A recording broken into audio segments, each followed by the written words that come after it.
Hello everyone, I'm Mariana. In this video, I'm going to show you another recipe for a Hungarian dish. In Hungarian, it's called Paprikás Csirke, which translates to chicken paprika. This has very few ingredients, basically chicken and some spices. It is very easy to make and it also doesn't take too long. So here are the ingredients. You're going to need chicken. I'm going to use boneless, skinless chicken breast, but you could use any parts of the chicken. You can take an entire chicken, cut it up, and put it all in the pot that you're gonna cook it in. You can just use drumsticks or the wings or anything you want. You'll need a couple of tomatoes. You can also use some red pepper in addition. Onion, purple onion or red, it doesn't matter. Some salt, some oil. Back in the day, we would actually use smoked bacon and we would cook out the fat and we would end up using that. But we're gonna be a little bit healthier today and just use oil. Then of course you'll need some paprika. I'm going to make this dish not spicy, so this is just regular. They call it sweet paprika, but it doesn't mean it's sweet. And then this is ground paprika, just adds a little bit more texture to it. And then I have these two spices and I want to tell you about these because if you're going to cook Hungarian food, you might as well grab a couple of these. This is paprika cream. It's called red gold probably because it's worth gold. It's so good and it's red from all the paprika. It is basically paprika paste. It's a very unique taste, but nothing crazy. You could use it in any kind of food you want. And then you have this one gulyás cream. You probably heard of Hungarian gulyás. So this is basically the base of that soup. It's a little bit different from this other one, from the paprika cream. This one also has some onions, some peppers and salt and a little bit of oil. I actually have both of these for sale on my website, so hop on over there and grab yourself a couple of them. If you don't want to do that, you can basically make this yourself.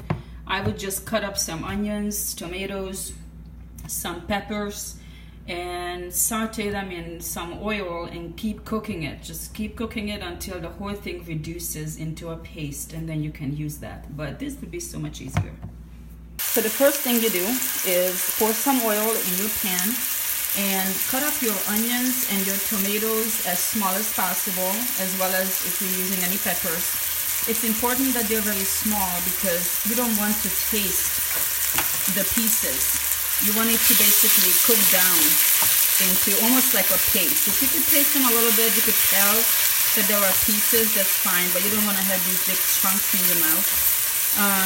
And then you add your spices and you basically cook them down a little bit. I forgot to mention you can add a little bit of pepper, that's fine. Don't go crazy with the salt because these spices already have it, so you don't want to over salt it, it will be hard to fix it. You pour a little bit of water. Now you want to pour enough water so that it doesn't burn and it will end up having a little liquid. It's not going to be this dry paste, but you don't want this to become too soupy because this is not a soup.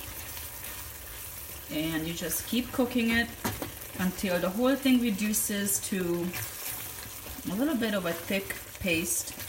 And then, only then, you will add the chicken, and then you'll add a little bit more water, and you will cook it for about, I don't know, 20 minutes until the chicken is ready.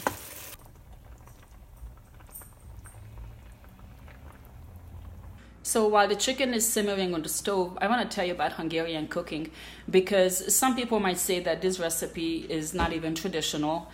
It's basically my spin on the traditional recipe, but that doesn't make it wrong because there are different ways to do things. In Hungarian cooking, as long as you stay with the same spices, it's fine. There are different ways to do things. We even have a saying, it says, ahány ház, annyi szokás, which means in every house you will have a different way of doing things, which will still have the same result in the end.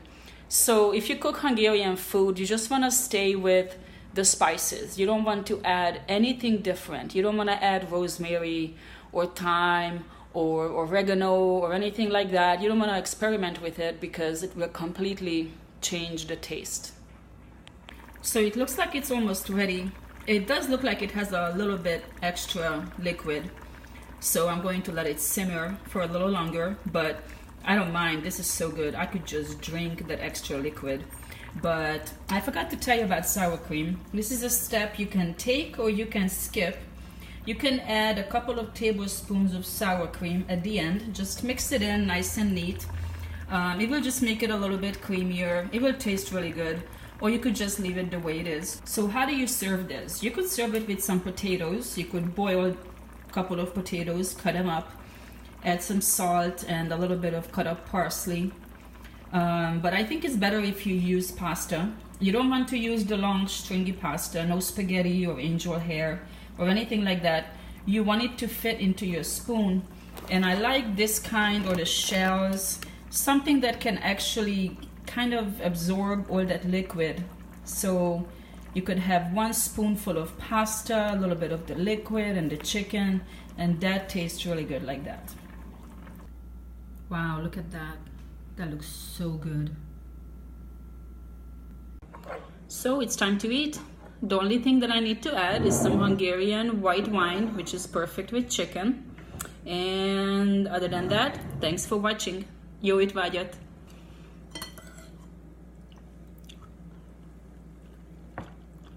Oh my god, this is so good. Look at that.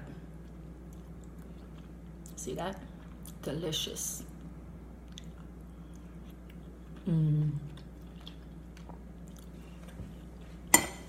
Don't make it with potatoes. This pasta is perfect with it. Yum.